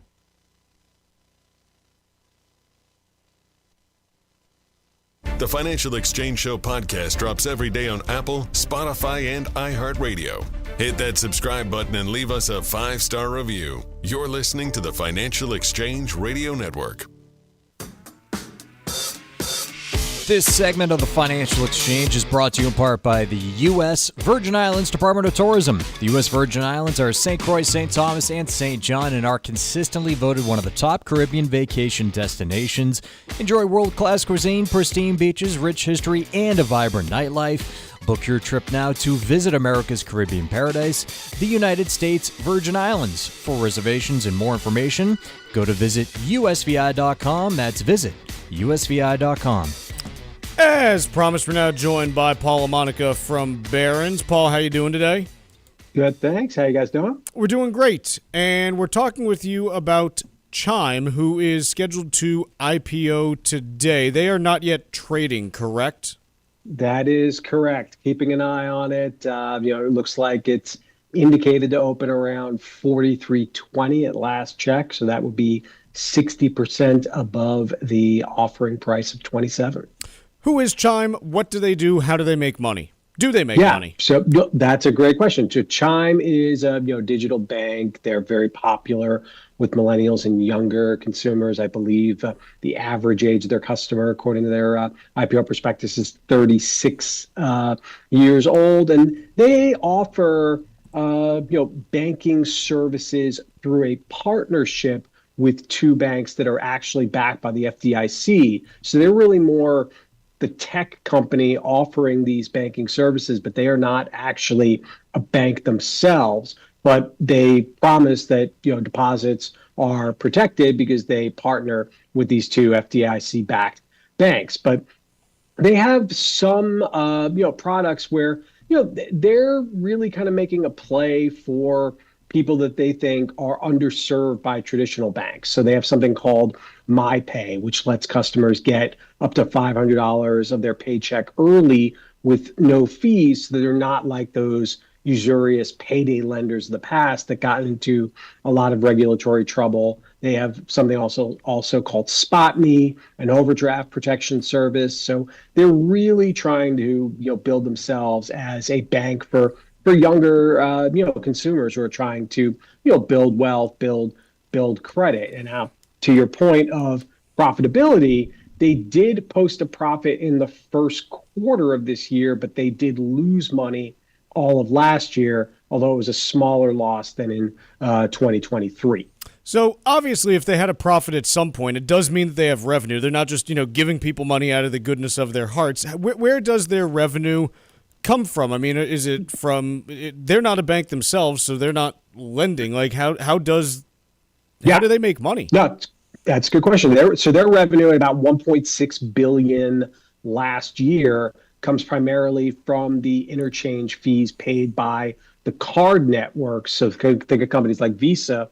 When a consumer uses a Chime branded debit or credit card. So that's a big chunk of their revenues coming from those fees paid by other financial services giants.